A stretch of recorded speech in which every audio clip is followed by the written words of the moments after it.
The K1200R, one of the most powerful motorcycles ever built by the Bayerische Motorenwerke. The company also known as BMW.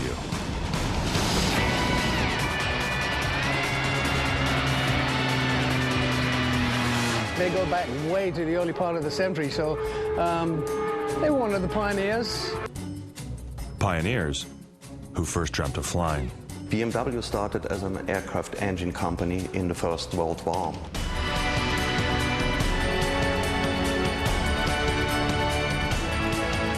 But after the war, BMW needed a new business. In 1923, they decided to produce a motorcycle.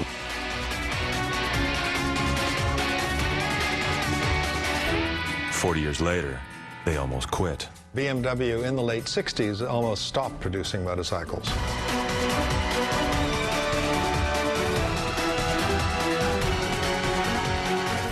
But BMW couldn't quit. They had become obsessed with innovation and engineering. BMW has led technology, and they have in cars, and they have in bikes, and you always wonder what next year's going to bring from BMW. BMW's unique designs earned a reputation for reliability. Back in the 50s, everything broke frequently, and BMWs broke far less than everything else.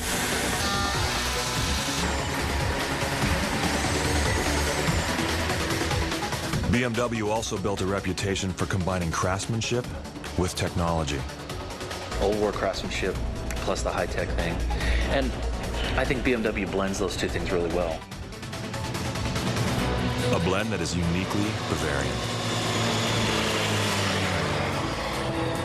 You see a motorcycle, you know what it's for, you know what kind of riding you want to do with that bike. You can see what's unique about the motorcycle. Why did BMW start and then almost stop making motorcycles? How did they become fixated on innovation? And what does all their new technology mean to the motorcycle world?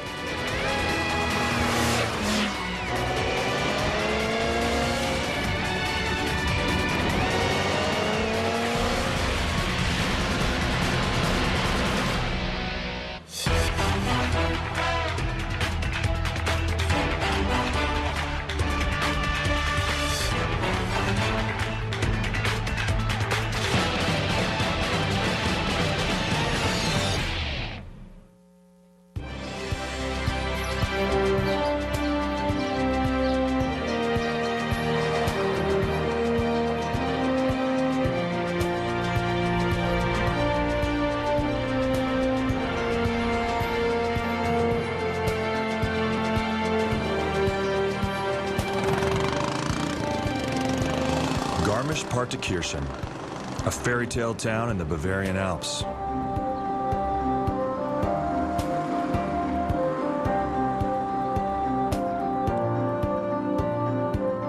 The town is more than 1,100 years old. It sits below the Zugspitze, the highest mountain in Germany. Its summit rising 10,000 feet from the valley floor.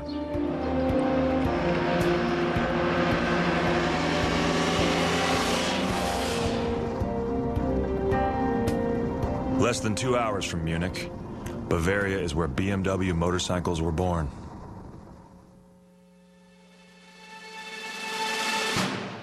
What would become BMW was originally the Rapp Motor Works, a Bavarian company founded by a young German engineer in 1913.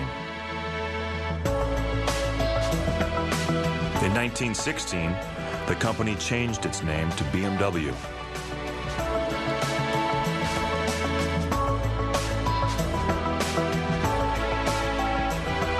Its focus was on the blue skies above Bavaria. The company built airplane engines, not motorcycles. BMW started as an aircraft engine company in the First World War. One of BMW's first innovations was a new fuel system for airplanes that allowed them to fly higher than ever before.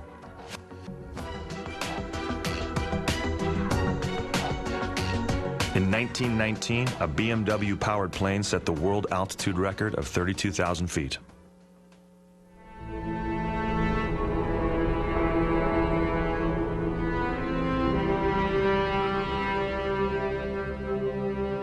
But the end of World War I was almost the end of BMW.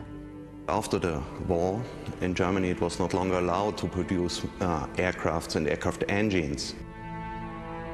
Unable to make airplane engines, BMW was on the verge of going out of business. They rebuilt part of their factory but lost money trying to make brake systems for trains. But they knew how to make great engines and got the idea to build a new motor and then put it into a motorcycle. And BMW needed, at this time, a new business. In 1923, they decide to produce a motorcycle.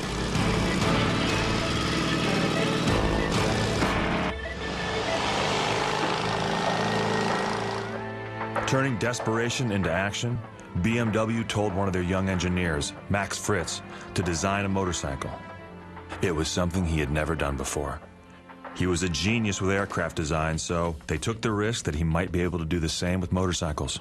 Max Fritz, he was responsible for the aircraft engines in the First World War. And he decided to design a motorcycle with the same quality as the aircraft engines at this time. That's the beginning of the BMW motorcycle history. To escape the company's sense of financial doom and gloom, Max left Munich. Locking himself away in a small Bavarian cottage, he worked day and night. And in an unbelievable 4 short weeks, he emerged with plans that would prove to be BMW's salvation. A motorcycle called the R32. Nothing like it existed in the 1920s. It was the first real motorcycle.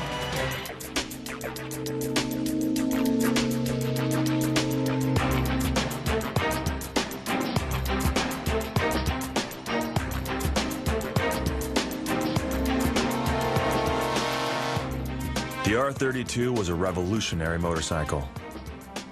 It had a unique engine, 2 pistons laid flat 180 degrees apart. The technical name was a twin-cylinder, horizontally opposed, 4-stroke engine. BMW nicknamed the design a Boxer.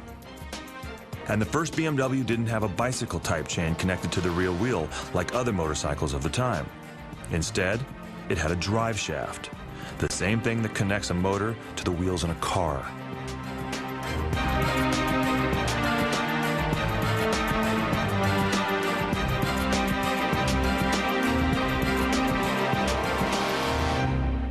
They look a little funky at first, but I think that design, which goes way back, is pretty endearing after a while. And functionally, it's superb.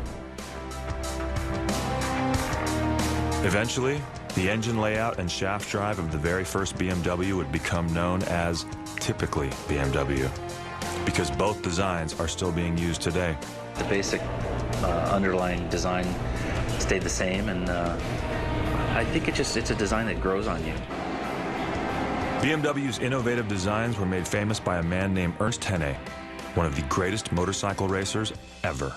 In 1929, he broke the first record for BMW. It was about 216 kilometers per hour in here near Munich on a normal road.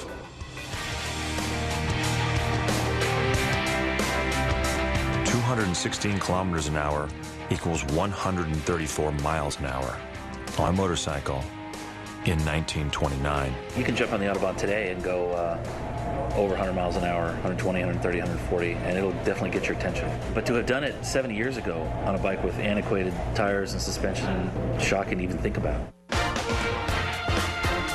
The 1929 speed record of 134 miles an hour changed everything for BMW.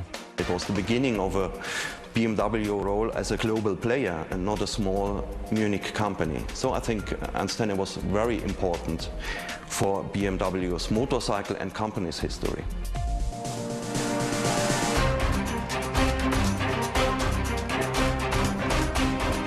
From 1926 until 1937, Henne shattered speed record after speed record and BMWs became famous as the fastest motorcycles in the world.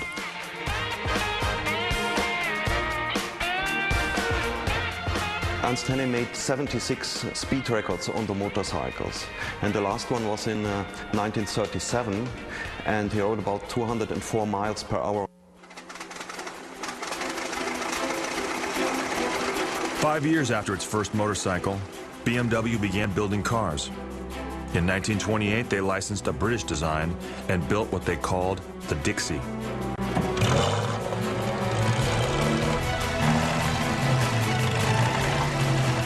The first true BMW automobile was named the 315. It came out in 1935. The 315 had a top speed of 60 miles an hour. A BMW motorcycle called the R51, also built in 1935, could go 125 miles an hour. In terms of technology, BMW motorcycles were still light years ahead of their cars. In the late 30s, they have a new technology for welding the frames. So the motorcycles went more sporty. For example, the R51 with 500cc sports engines were very successful. During his life, Ernst Henning witnessed a huge shift in the motorcycle world. Before World War II, motorcycles were solely used for daily transportation. After World War II, everything would begin to change.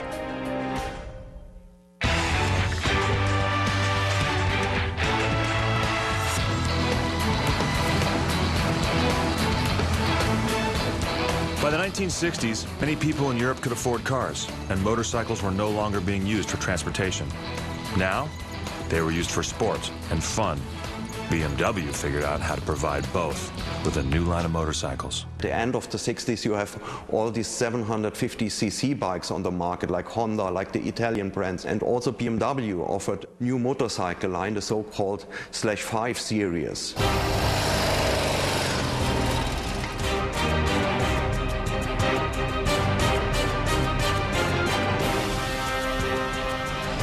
The /5 series was an instant success.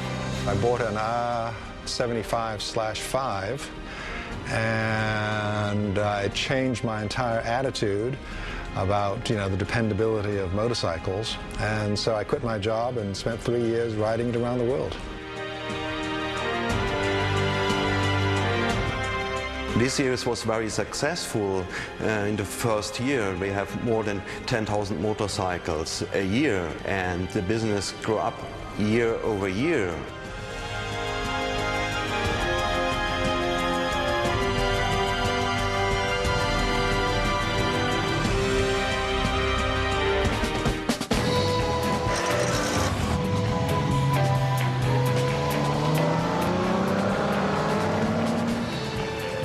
By the late 1960s, BMW was making more money selling cars than motorcycles.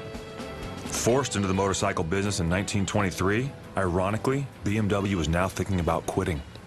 Interestingly, BMW in the late 60s almost stopped producing motorcycles. The plan was they were so successful with the cars that they said, well, these motorcycles aren't, selling as well as cars, we'll stop. But BMW didn't stop. Instead, they kept building bikes. One reason was that BMW had become the motorcycle of choice for law enforcement agencies around the world. In the 60s, more than 100 countries used BMWs as police bikes, and it was also a foot in the door for new markets in the world. As BMW expanded its market reach, it continued to build new bikes. The company focused its efforts on evolution, not revolution. Often we talk about evolution or revolution. People think of revolution as being big steps. That would be, for me, throwing out everything you had and starting with something new.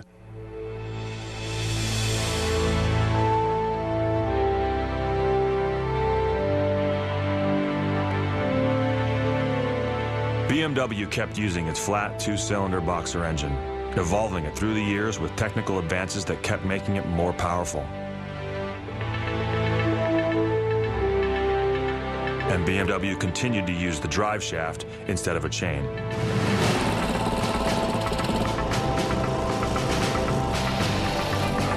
fact, they were about to produce what the world would call Germany's sexiest superbike.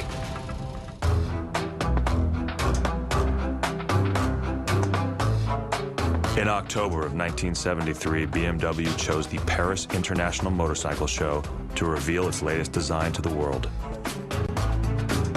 A breakthrough design called the R90S. The special model was the R90S, a very fine piece of motorcycle design. It was the first BMW available to the public that had a top speed of 125 miles an hour.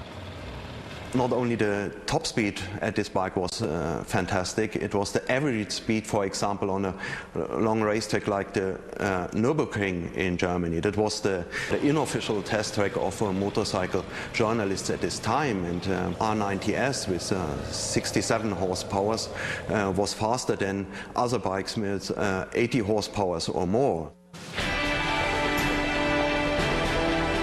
The R90S was full of engineering innovations.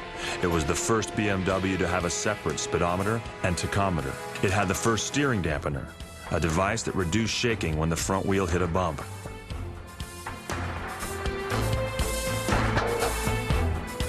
And it was the first BMW with holes drilled in the disc brakes to save weight, keep the brakes cool, and make the bike stop faster.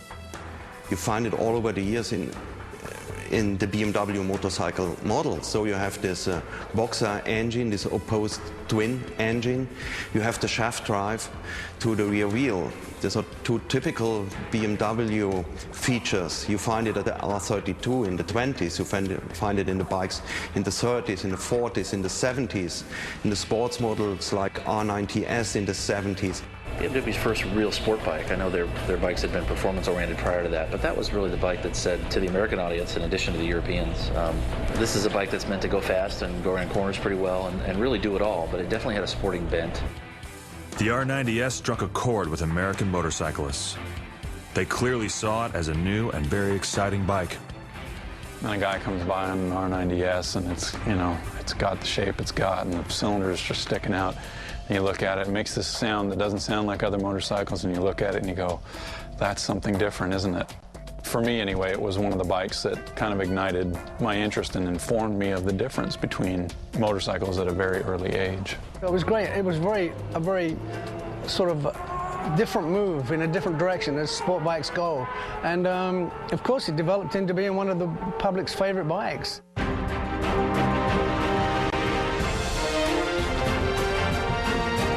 The R90S had a dual racing seat and a special cowling around the headlight.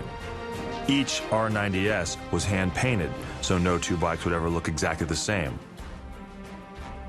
But every R90S shared the classic BMW design philosophy. It was the whole concept. It's like a little bit like the R32. It's not only a fast engine into a frame and some brakes on it. It was the whole concept, one piece of motorcycle that was very successful. While the R90S was engineered for speed, it came out years after BMW had stopped fielding a factory race team. But that didn't keep private riders from taking the bike racing.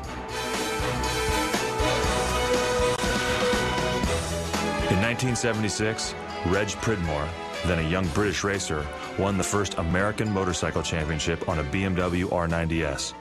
The young Brit was living the American dream. As a kid, grew up loving everything I saw in American movies. Shooting cowboys and Indians. It goes on. But I really was a hard-working person.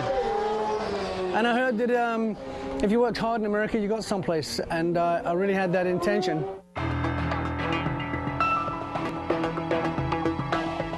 Pridmore had some serious help. First, a BMW dealer in the U.S. sponsored him. Then, the dealer spent $250,000 to soup up the bike. They hired an engineer from NASA to tune the engine, and by the time it was done, Pridmore's race-ready R90S put out an amazing 100 horsepower. As far as the power and the brakes and the handling at the time, they were adequate. You could always make things better, which we did.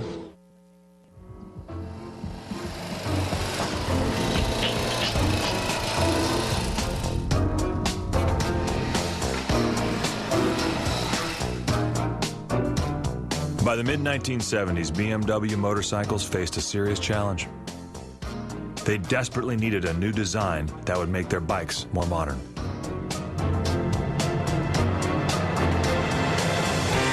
In 1976, BMW found the answer with another technological first, a new bike called the R100 RS.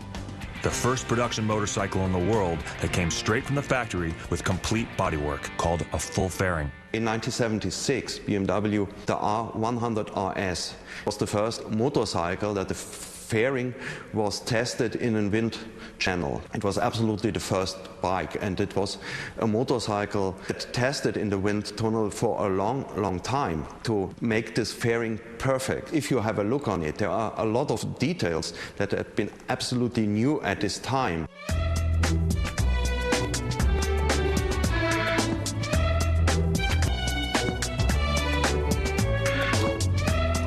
The R100 RS made its debut at the Cologne Motorcycle Show in 1976.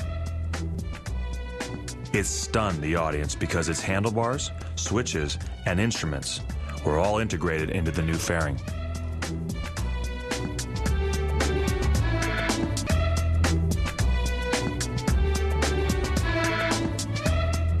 It was a milestone in motorcycle history, so it was also a whole concept, a whole bike, and not a fairing and a motorcycle. It was a motorcycle with fairing.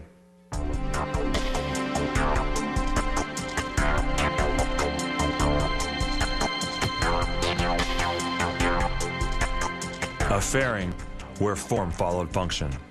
Its shape determined in the same Italian wind tunnel that Ferrari used to shape its sports cars.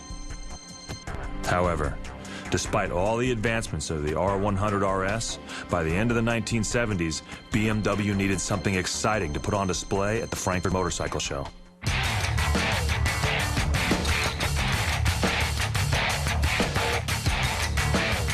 Its answer was to combine a street bike and a dirt bike into a new type of motorcycle, the Enduro.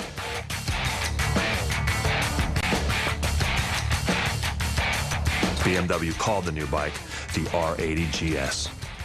The R80's launched the bike that will do anything. I mean, it'll do anything. It'll be a great commuter. It's fantastic on the pavement, great in the twisties, unbelievably good in the twisties, those adventure bikes.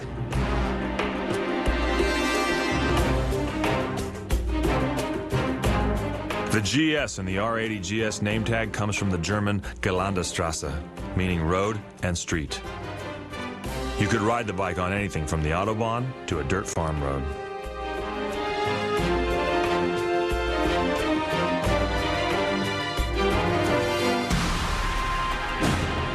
Even though the first R80 GS was really just a collection of pieces from the factory parts bins, it had a remarkable success in one of the most challenging off-road races anywhere.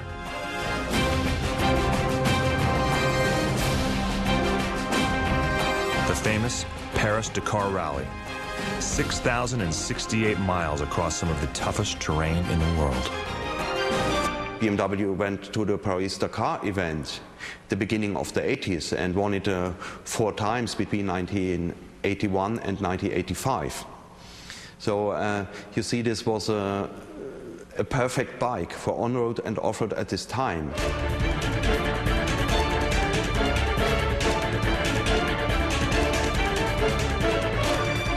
It's got a great racing history, and what it did, what the R80 GS did, was launch a whole bunch of people off the road into the dirt, up the deserted dirt highway that cuts over the mountain, and you can do that on a GS.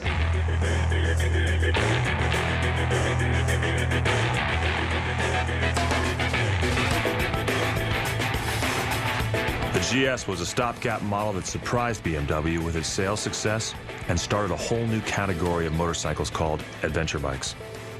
You could drive the thing across Africa, which so many people did. Great big huge gas tank, aggressive tires, lots of suspension, big wide handlebars, bulletproof reliability. That's a good package.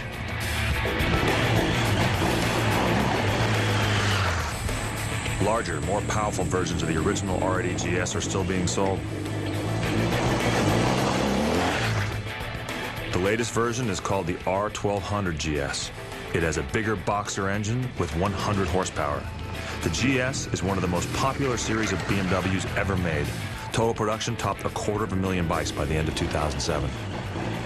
If I could only have one motorcycle at the moment, just one, as I now have three, it would be the R1200 GS, just because it's good for distance, it's good for dirt roads, and it's just fun to ride.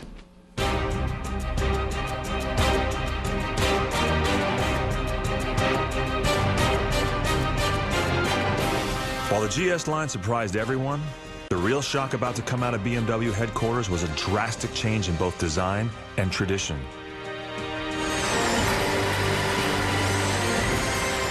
The classic boxer engine was about to be replaced with a 4-cylinder motor nicknamed the Flying Brick. Well, the Flying Brick, as they called it, that really was a huge departure. It just seemed like, oh, here's the future of motorcycling. In the early 1980s, BMW decided it needed a bike with more power than it could get from the classic 2-cylinder air-cooled boxer engine. It decided to build a 4-cylinder liquid-cooled engine, something the company had never done before. What a shock. The world had grown up with opposed twins, air-cooled, and all of a sudden, here comes this rather industrial-looking liquid-cooled 4-cylinder.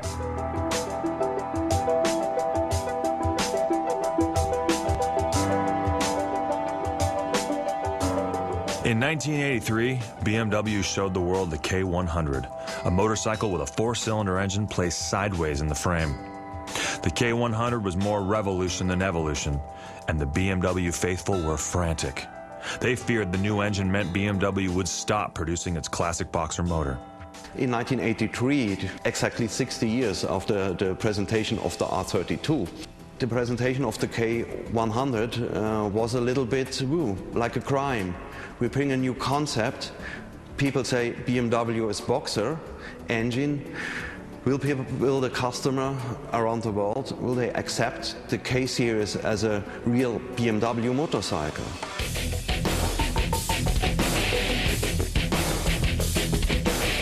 Time brought both praise and compromise. The K100 won Motorcycle of the Year awards around the world, and people began buying it. At the same time, BMW decided to keep its classic boxer engine in production.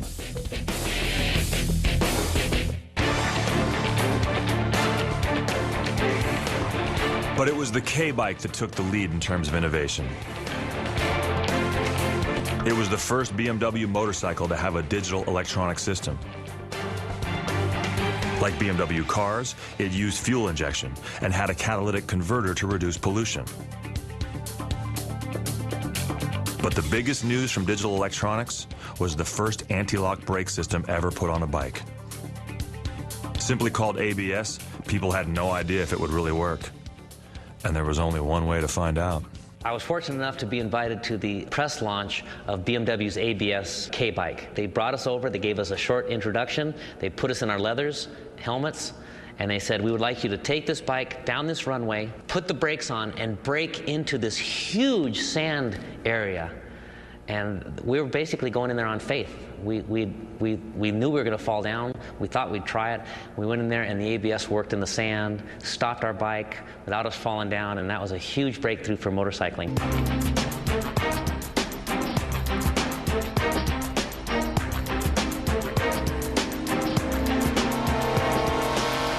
Like all BMW motorcycles, the K-bike is built at the BMW factory in Berlin. From the outside, you'd never think the building dates all the way back to 1939.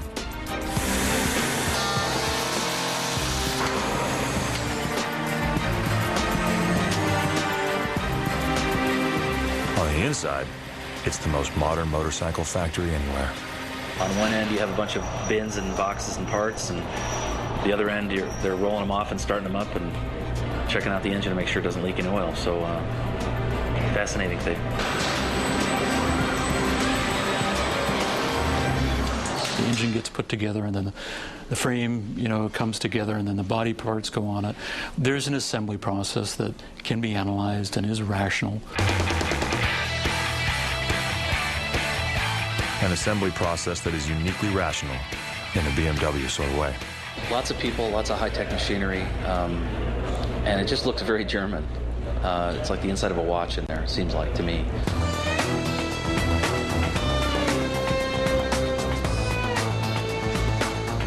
More than 40 computer-controlled machines grind, mill, and polish engine parts to extremely critical tolerances. There's no other way to build a motorcycle engine that can run for 200,000 miles or more without missing a beat. There's just something about the BMW factory that's just a little bit more, it's hard to describe. You just have the feeling of precision while you're in there.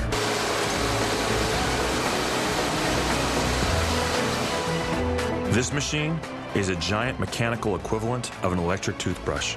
It hones, or fine polishes, the cylinder liners inside the crankcase before the engine moves to one of 5 highly specialized automated workstations.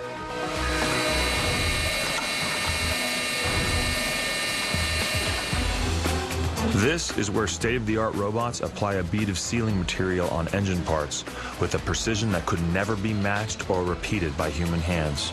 Everything always happened in a precise way there, more so than some other factories. But people still do all of the final engine assembly. 145 people work in the engine department, and on average, it takes 2 hours to build a K-bike motor from start to finish.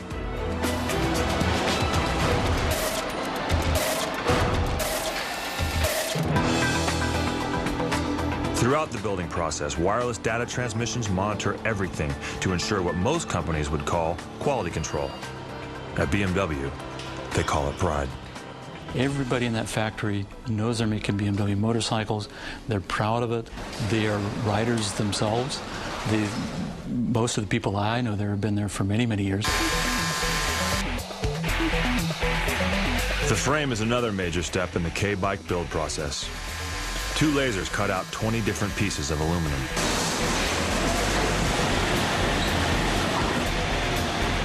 An automated jig holds all the different parts together in perfect alignment and then moves the frame into position so robots can weld it all together. Germans have long had a reputation for achievements in science and engineering. The factory paint shop is a great example. Here, they combine Teutonic technology with classic German craftsmanship. With water streaming down the wall to control overspray and air pollution, 5 computer-operated robots paint 70 different shaped parts in one of more than 30 colors. But the pinstripes on BMWs are all done by hand. They're not the type of brush that you're used to from watercolors, where you have a long wooden part and then just a tiny little brush. It's almost half and half, and the brush actually has to hold a lot of paint. And so you get the right consistency, and it's a very long brush, the hairs. And you lay it on, and then you pull it. And you have to do it consistently, you have to have the right pressure. You push too hard, and you get a squish. You push too little, and the line gets narrower. And the ladies there do this by hand.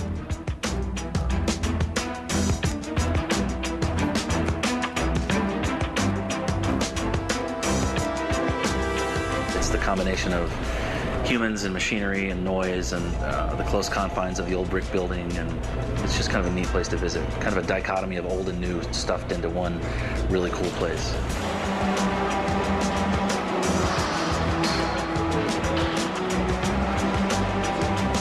An electric suspension track is the key to BMW's final assembly line. The large yellow structures, called C-hooks, automatically move each bike. Each technician can program his station to put the C-hook and bike at whatever position they find the most comfortable. It's just funny to see motorcyclists hanging from a rack and moving slowly and going from bare frame to bare frame with an engine to wheels to bodywork and then a finished product so quickly, and all these people scurrying around and attaching parts here and there.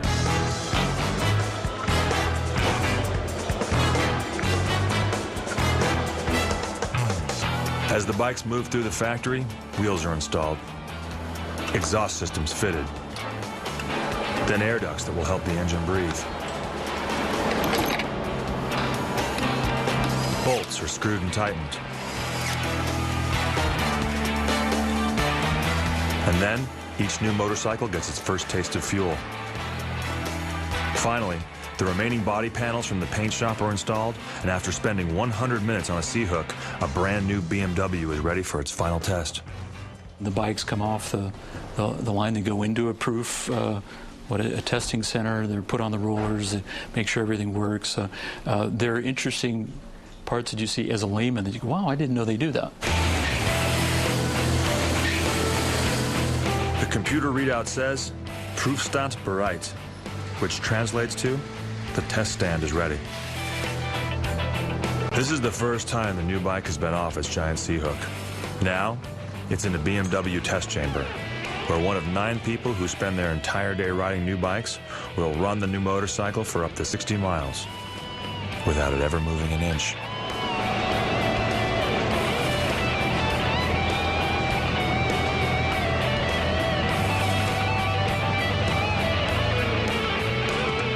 The entire time, computers measure and monitor everything from the engine's performance to how well BMW's patented heated hand grips will keep your fingers warm if it's cold outside. The Germans have always had a more practical approach towards, shall we say, their entire life. I mean, the climate up there is pretty harsh, and so you want something that will start in the winter, and you like heated hand grips on a motorcycle.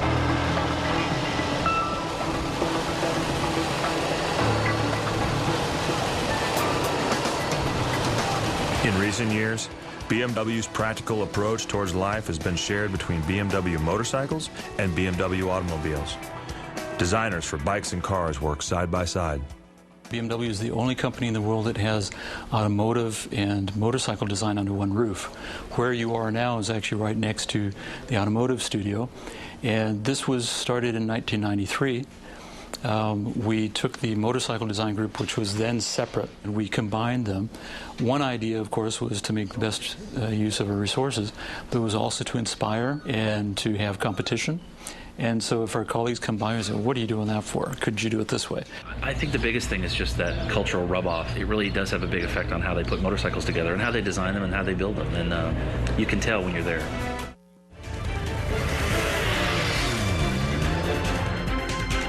Like the very first BMW, the latest bikes from the Bayerische Motorenwerke seem most at home in Bavaria.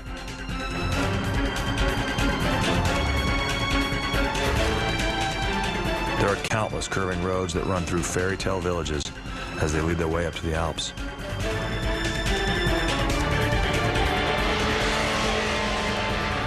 It is as close to a dream of motorcycling as you can find, because the Alpine roads are just superb. I mean, they just twist around. They just twist around forever, because the Alps, my God, they make a big loop there of about 1,000 miles from the French Riviera over to Slovenia. And you just go on endlessly, sort of going around curves.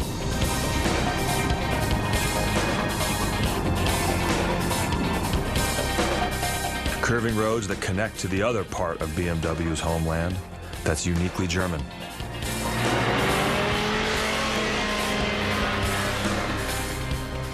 The Autobahn, a highway that has long stretches without any speed limit.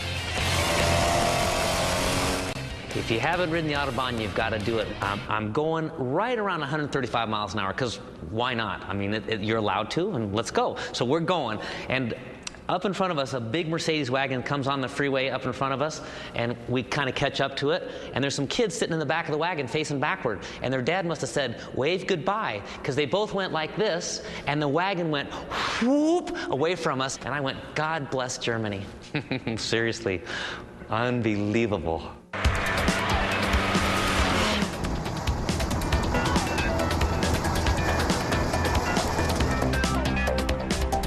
The newest generation of BMW K-bikes were built to be Autobahn burners. The K1200R has 167 horsepower, the biggest engine BMW has ever put into a production motorcycle.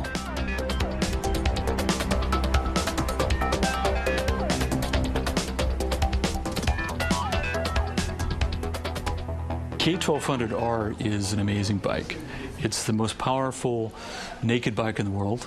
It looks gnarly. It is very BMW-like. It has the technology you'd expect from us. It has a certain comfort you would not expect of a motorcycle that looks that scary.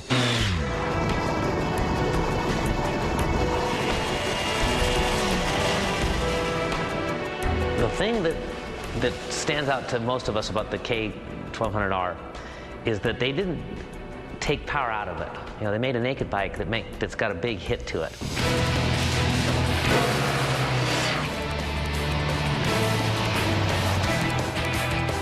The newest K-bikes, like the newest BMW cars, have a tiny computer chip that electronically limits their top speed to 155 miles an hour.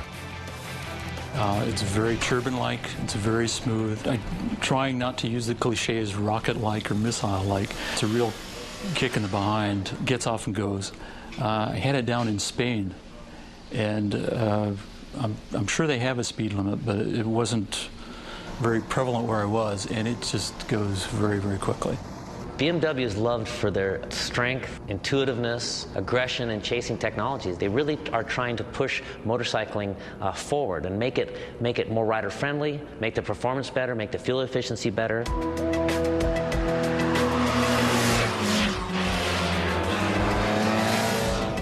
In 2001, BMW used its technology to create a very un-BMW-like motorcycle.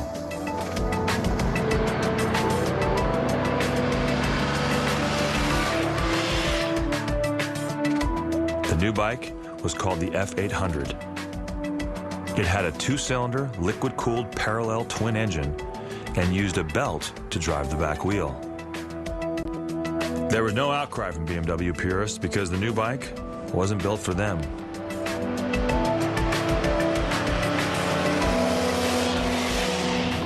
The F800 targeted entry-level riders who would be new to the BMW brand. The F800's great fun because it's much lighter. It's a different class of bike. It's a middle class bike. So it also offers an even more nimble character to it. The ride is much lighter. I'm a big fan of the BMW 800 series. The parallel twin, I like those bikes. I like that engine layout. It makes a tight, compact unit. It's nice to see BMW experimenting with it.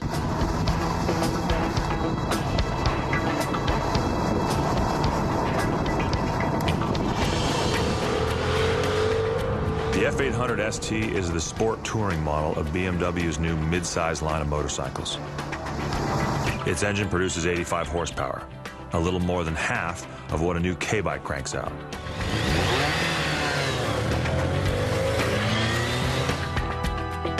But as an entry-level model, the F800 series sells for about half the price of a K-bike. The F800 ST is quite different than that bike. It doesn't feel as substantial. It's very nimble, it's very light, and offers you comfort that you might not expect from a bike that size.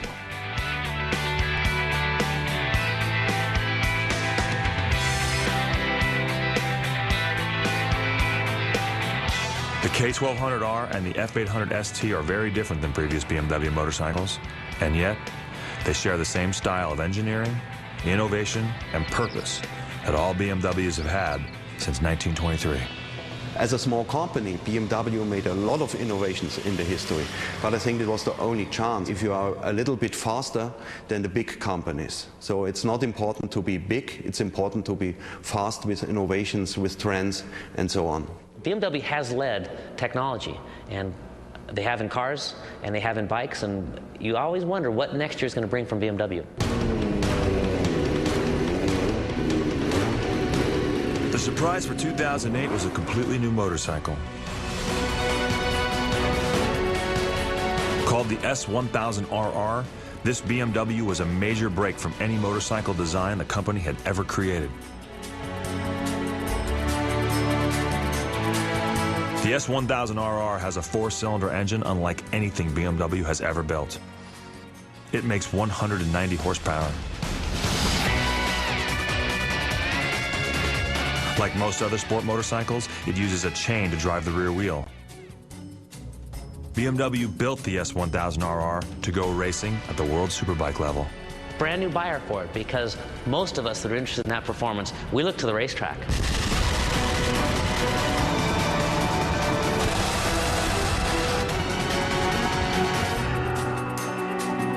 Whatever BMW builds, two things will remain the same.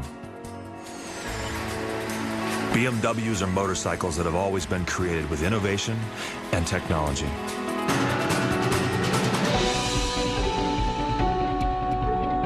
That's what made BMW successful in the first place, when the company was forced into the motorcycle business just to stay alive. And over the years, when times have changed and BMW needed a new model to revive their line, they relied on new designs and new ways of doing things. There's only one thing about BMW that has never changed. Their motorcycles always seem the most at home riding in the beautiful mountain roads of Bavaria, the place where the Bayerische Motor and Werke was born. There are things that you can experience on a motorcycle you can't feel that way anywhere else. So, you know, if you're on your favorite road and you get the flow, it works that day. It's just bang, bang, bang. It's smooth. It's powerful. You can't explain that. Well, it's going into a corner, and you know, it's not it. Everything happens at once. You smell the flowers, you see the sun, you see your favorite pub going by. It's all of those things happening at once.